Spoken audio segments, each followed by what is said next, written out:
kondisinya tidak semangat,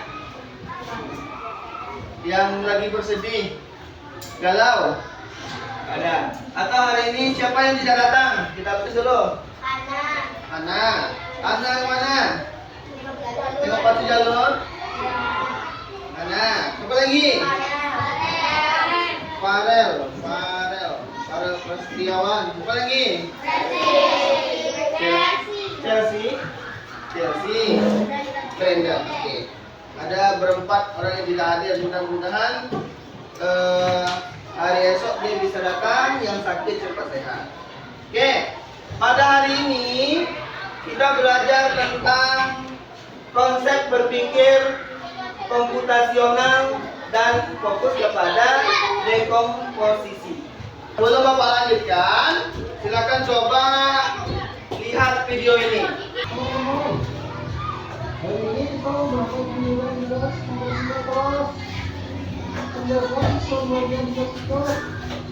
Siap, berdiri.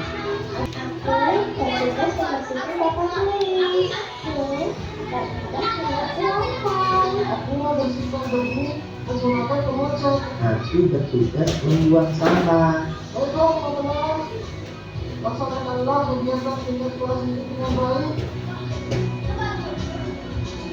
Nah, dalam video piket kelas itu, sebelum kita piket, kira-kira apa yang perlu kita lakukan?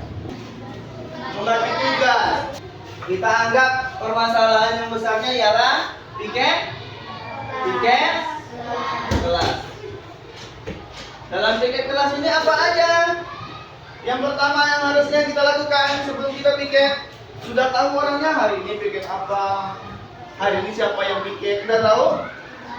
Tidak. Apa yang harus kita lakukan? Membuat jadwal piket. Setelah piketnya dibuat, apa lagi? Membagi tugas kelompok. Dalam satu hari itu, misal ada 5 orang. Si A buat apa, si B buat apa. Kita potong masalah-masalahnya menjadi kecil. Misal piket hari pertama, Risha menyapu. Bella ngapain? Menghapus, makan kulit. Sampai semuanya selesai. Apa yang kita dapat dari situ? Akhirnya kita dapat melihat kelas kita harus berurutan. Siapa yang bersihkan kelas, siapa yang nyapu, terakhir siapa yang ngepel. Setelah ngepel, barulah dapat kelas yang bersih. Kalian mampu menjelaskan apa itu berpikir komputasional, menjelaskan konsep dekomposisi. Yang ketiga, apa dia? Menerapkan strategi dekomposisi dalam memecahkan masalah secara berkelompok. Menerapkan strategi dekomposisi dalam memecahkan masalah secara berkelompok.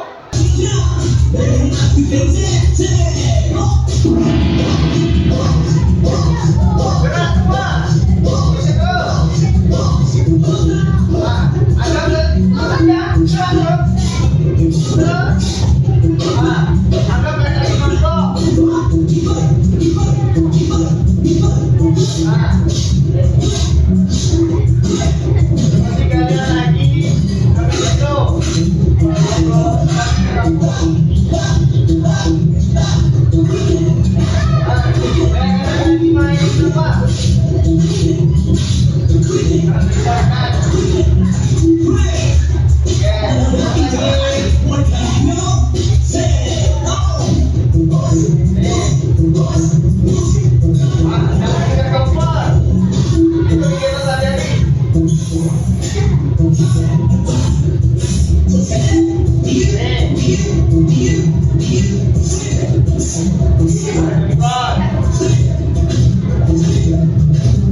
Kita lanjut ke pembelajaran kita, yaitu pengertian berpikir komputasional. Nih. Berpikir komputasional yaitu suatu cara berpikir logis dan sistematis untuk menyelesaikan masalah dengan menggunakan konsep-konsep ilmu komputer. Nah, contoh YouTube. Dalam YouTube itu, dia akan muncul sesuatu itu jika kita mencarinya dengan perintah yang sistematis. Kalau perintahnya kurang tepat, dia akan muncul, tidak akan bisa muncul apa yang kita inginkan. Makanya perintahnya harus sistematis. Nih, logis, berpikir logis dan sistematis. Kita dianggap sekarang kita harus bisa berpikir seperti komputer. Komputer, bagaimana komputer berpikir? Apa yang kita mau, komputer ada. Bisa berpikir secara logis dan sistematis, secara berurutan. Berurutan seperti apa? Berpikir berurutan seperti ini. Oh, kita mau mikir kelas, kita harus ngapain? Harus sistematis. Program dalam komputer itu seperti itu, sistematis dia dibuat. Ini bisa jadi. Oke, itu berpikir komputasional. Selanjutnya yaitu kompetensi abad 21. Nah, pada abad sekarang ini yang disebut dengan abad era globalisasi dan digitalisasi. Semua sudah serba digital. Buat sesuatu sudah bisa digital. Semua mencari apa aja sudah digital. Nah, di mana perkembangan teknologi, informasi dan komunikasi berlangsung secara cepat. Hal ini membuat cara kita belajar, bekerja dan berinteraksi juga harus berubah. Gak bisa kita belajar biasa-biasa aja. Di dunia pekerjaan nanti, kalau kita hanya belajar bekerja secara biasa aja, tanpa kita mengembangkan pengetahuan kita kalah oleh komputer. Bayangkan, suatu saat mungkin sudah jadi nanti suatu perusahaan pendidikan yang kerja siapa? AI, robot. Robot yang akan tidak butuh tenaga manusia lagi. Kalau tidak ada perubahan di dalam diri kita. Abad 21 sekarang sudah berapa banyak AI sekarang? ChatGPT, Cici yang kalian pakai itu AI, produk AI. Google dan sebagainya. Google sekarang udah lama, yang terbaru kan sekarang udah hebat lagi. Google kemarin juga, tapi sudah lebih lama. Kayak Cici yang kalian pakai itu kan bertanya sama Cici tentang tugas. Nah itu produknya.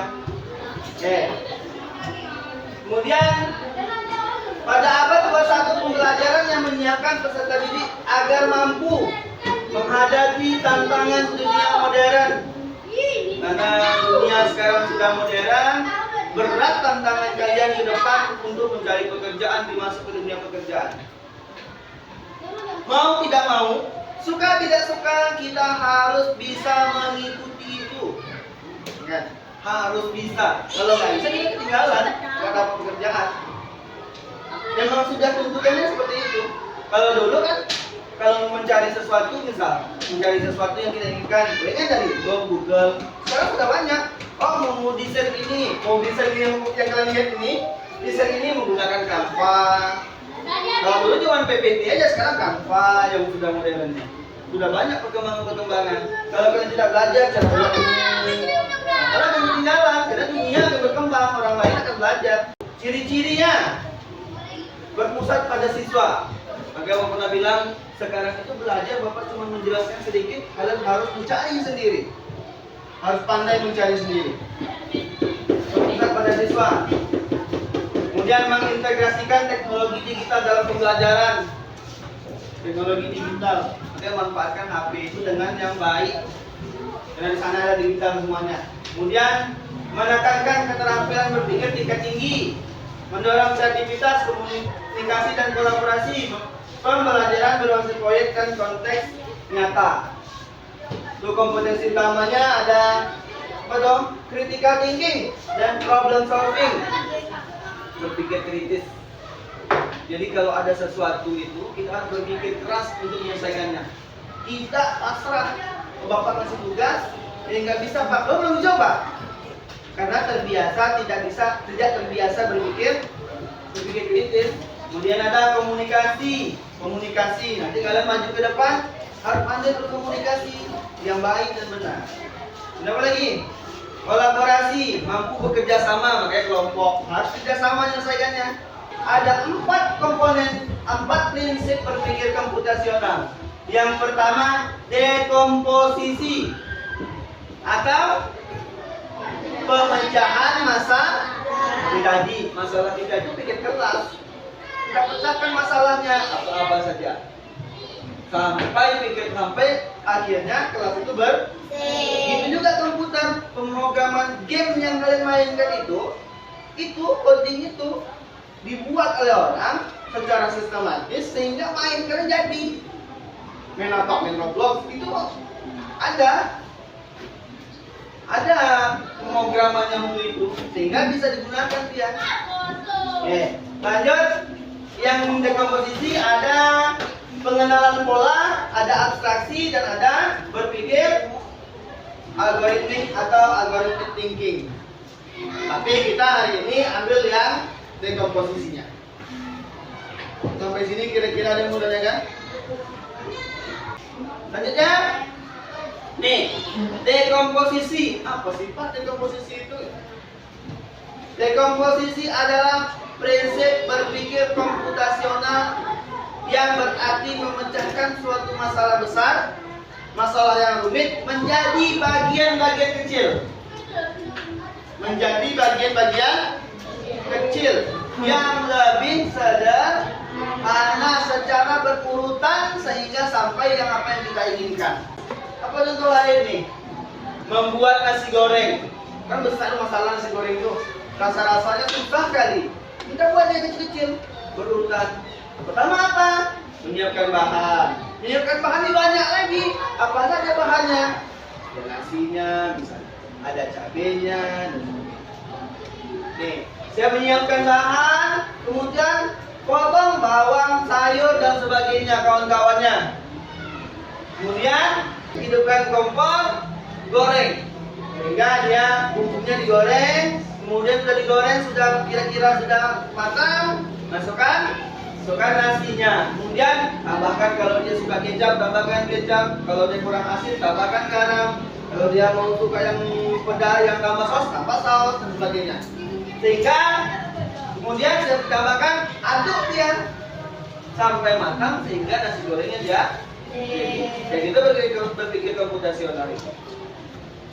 Masalah besar siapa? Memasak nasi goreng.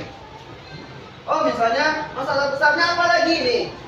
Belajar untuk ujian.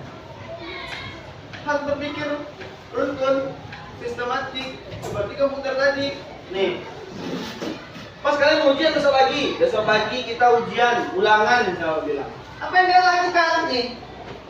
Membagi materi per bab yang sudah kita pelajari. Kemudian mempelajari satu bab ke bab yang lainnya. Selesaikan satu bab dulu, selesaikan bab lagi, sampai selesai pembelajaran untuk ujian itu. Kemudian membuat rangkuman. Kemudian latihan soal, semua mengulang kembali. Lalu siap untuk ujian. Contoh terakhir, ini menyusun cara pikir tadi. Menentukan jumlah tugas, menentukan jumlah siswa, membagi siswa sesuai tugas, belum mendaftar pikir harian. Manfaat prinsip dekomposisi. Membuat masalah lebih mudah dipahami. Kan kebiasaan sekarang melihat masalah itu rumit sekali rasanya. Mengerjakan sesuatu jika diberi tugas itu rumit, berat sekali rasanya, ya. Berat rasanya kan? Tapi kita harus berpikir komputasional secara dekomposisi. Kita mudah untuk memahami masalah-masalah yang ada. Selesaikan satu-satu secara berurutan. Kemudian masalah yang awalnya besar dan rumit jadi terlihat sederhana karena dibagi menjadi bagian-bagian kecil. Kemudian meningkatkan fokus. Kita bisa menyelesaikan satu bagian dulu tanpa bingung, memikirkan semua hal sekaligus. Selesaikan satu-satu, kalau dipikirkan semua itu kan berat rasanya. Misal masalah yang kalian buat itu membersihkan rumah. Kalau dipikir suruh banyak kali yang bersih rumah, ini lah, ngepel lah, bersihkan dapur lah, jendela lah, sebagainya. Lagi dia. Oh, yang pertama saya akan membersihkan ini. Kedua saya akan membersihkan ini.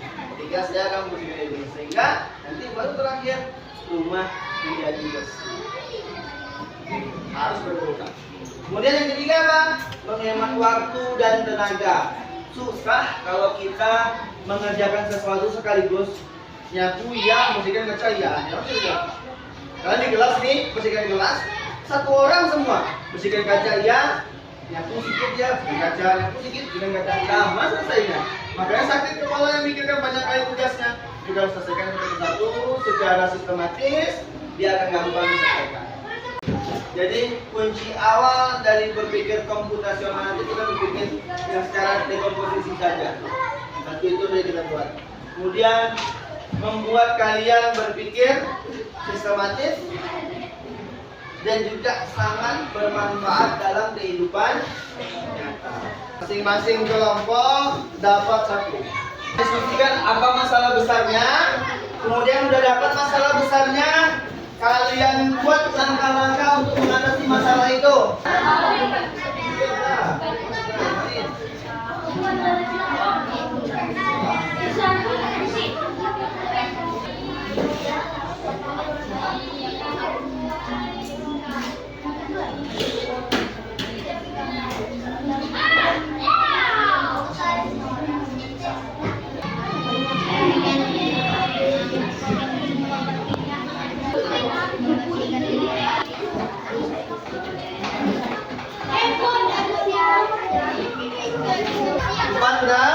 Satu udah.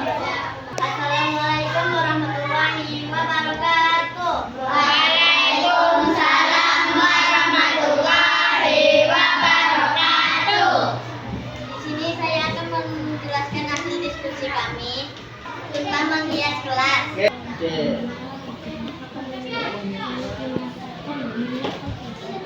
Langkah-langkah dari menghias kelas yaitu yang pertama menghias papan tulis. Menghias papan tulis. Yang pertama menghias papan tulis. Lihat terus itu. Terus itu. Nah, bawa mana? Itu kan.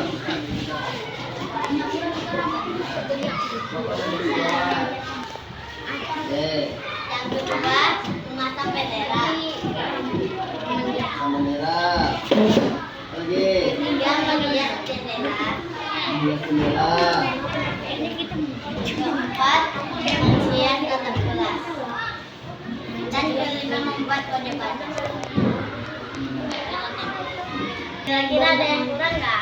Membersihkan bahkan sekolah itu membersihkan kelasnya untuk apa tuh memperindah kelasnya. Oke, membersihkan kelas. Kira-kira sepakat? Kira-kira sepakat? Ada masukan dari kawannya, dia terlupa membersihkan kelasnya. Tetap dalam menghias kelas, kelas juga harus dibersihkan. Sudah bersih kelasnya, barulah selesai menghias. Oke, seperti itu ya. Ada lagi kira-kira? Cukup? Cukup. Silakan ditutup. Sekian dari kelompok kami. Wassalamualaikum warahmatullahi wabarakatuh. Waalaikumsalam warahmatullahi wabarakatuh. Oke, kasih tepuk tangan untuk kelompok 4.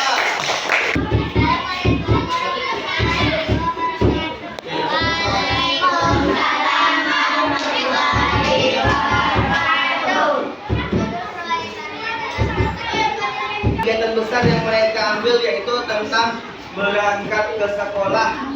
Oke, terus Bangun tidur. Ya. Membersihkan tempat tidur. Mandi. Yang ketiga, mandi. Pasang baju. Pasang baju.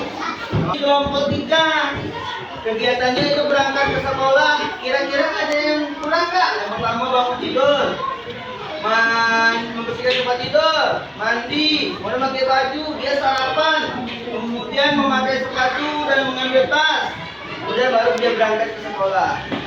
Ada yang kurang? Menyiapkan buku. Menyiapkan buku, boleh. Assalamualaikum warahmatullahi wabarakatuh.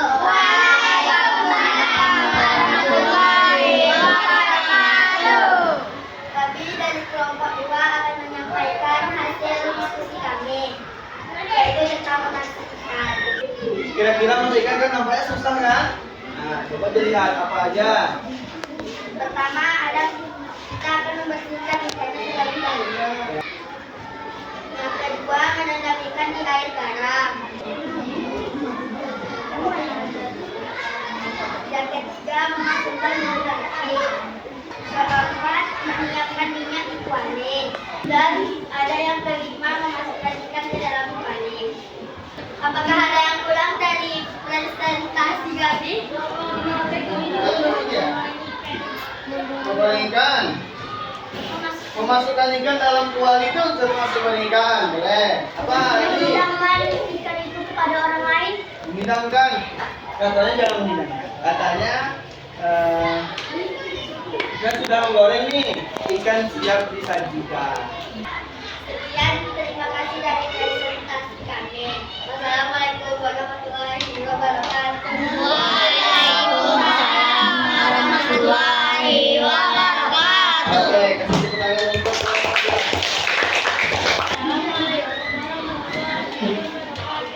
Waalaikumsalam warahmatullahi wabarakatuh. apa kegiatannya? Kegiatannya membersihkan rumah.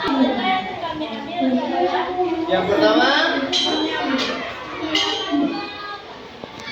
pertama dia menyapu rumah, menyapu rumah. Nah, oke. Yang kedua, mengepel.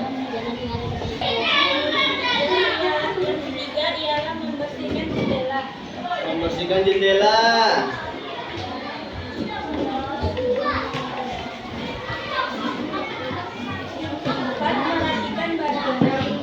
Merapikan barang.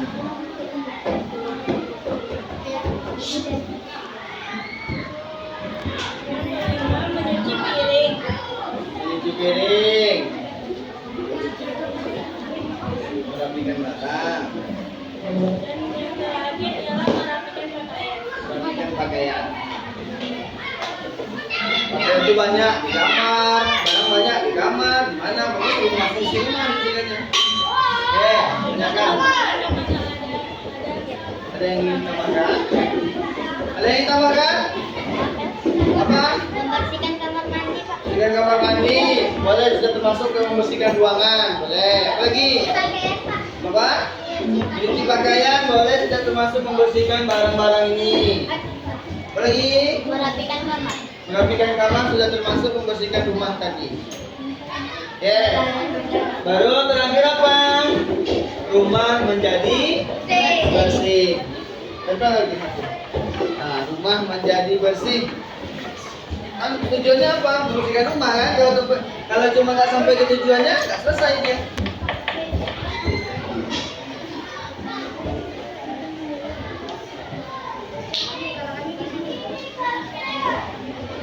Membuat rumah menjadi bersih.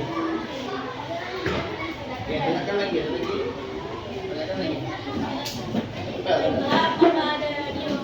Ada lagi yang kurang kira-kira? Nggak ada?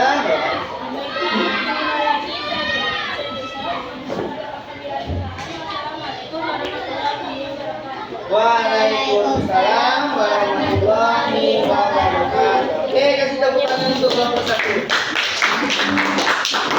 Oke, itu tadi hasil presentasi dari masing-masing kelompok. Inilah berpikir komputasional secara dekomposisi harus berurutan. Sistematis itu namanya sistematis berurutan. Bisa nggak kira-kira memasak ikan tiba-tiba kita masukkan bumbu dulu? Masukkan bumbu baru dibersihkan. Bisa nggak kira-kira?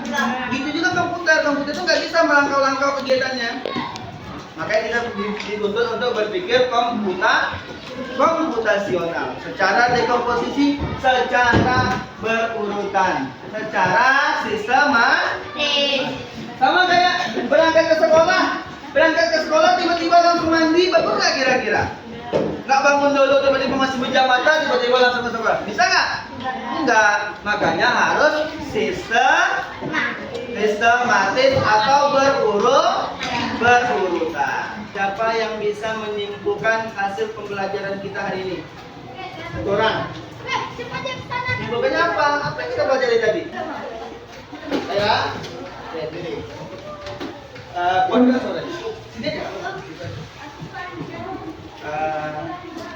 Kesimpulan yang kamu ketahui dari hasil kita belajar. Dekomposisi.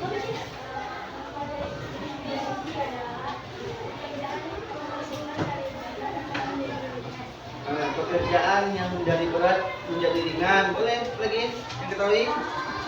Ya. Oke, baik. Kita kesimpulkan sama-sama. Kita sudah belajar tentang berpikir komputasional. Apa itu komputasional? Berpikir seperti komputer. Dalam komputasional ada bagian-bagiannya. Ada dekomposisi. Dekomposisi itu apa? Dekomposisi itu apa? Menyelesaikan masalah yang besar, membagi menjadi masalah-masalah kecil sehingga masalahnya terselesaikan. Ada 3 prinsip dekomposisi tadi. Apa aja? Yang 3 tadi. Apa? Manfaat prinsip dekomposisi. Yang pertama, membuat masalah lebih mudah dipahami. Membuat masalah lebih mudah dipahami. Yang kedua, meningkatkan fokus. Yang ketiga, menghemat waktu dan tenaga. Apa contoh-contoh berpikir dekomposisi tadi? Bisa nih yang kalian buat contohnya. Benar-benar. Jadi mulai sekarang berpikirlah dekomposisi secara komputasional, secara dekomposisi. Berpikir kalau ada disuruh orang tua, disuruh guru mengerjakan sesuatu, mulailah satu persatu secara runtun. Oke, paham? Oke, ada evaluasi masing-masing individu, tidak banyak. Kerjakan masing-masing buat namanya. Tidak lama, cukup 5 menit atau 6 menit saja.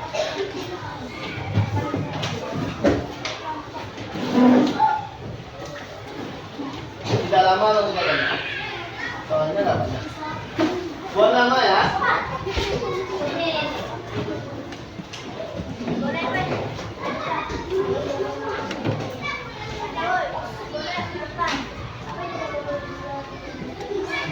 Jawab aja, Bapak menguji seberapa pengetahuan kamu tentang pelajaran hari ini.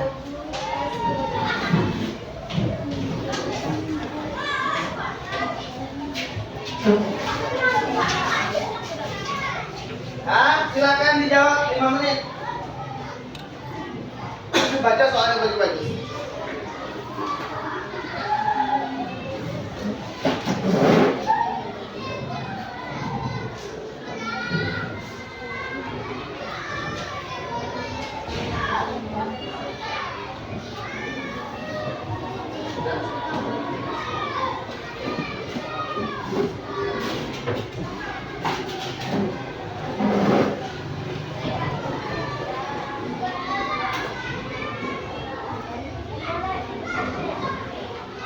Bagus ya.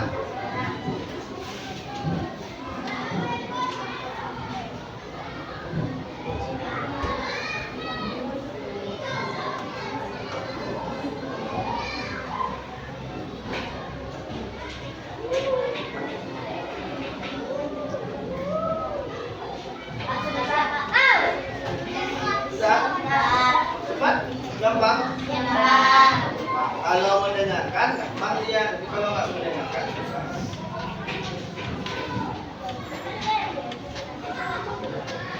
Soalnya nggak banyak 5.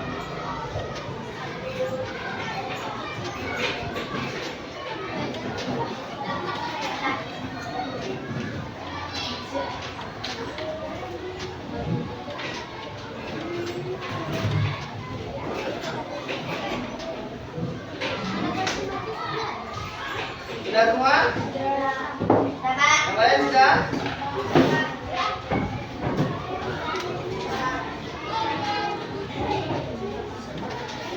Oke, kalau sudah silahkan dikumpulkan. Kumpulkan satu kelompok aja. Nah, satu orang maju ke depan.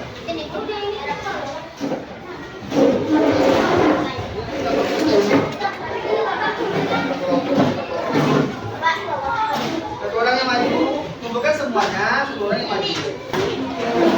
Baik, demikianlah pembelajaran kita hari ini. Mudah-mudahan apa yang kita pelajari, apa tujuan kita mempelajari ini bisa masuk, bisa diterima oleh kita semua. Kemudian bapak pesan, jika pulang langsung pulang seperti biasa supaya orang tuanya tidak mencari. Kemudian tugas di rumah masing-masing orang buat satu kegiatan secara dekomposisi. Buat satu kegiatan besar bisa menjadi kegiatan-kegiatan kecil seperti yang kelompok. Masing-masing orang. Oke, masing-masing orang pikirkan satu kegiatan. Oke, itu aja kira-kira. Ada yang mau tanyakan? Kalau tidak ada, Bapak cukupi pembelajaran kita hari ini. Jika ada kata-kata yang salah, Bapak mohon maaf, Bapak akhiri. Assalamualaikum warahmatullahi wabarakatuh.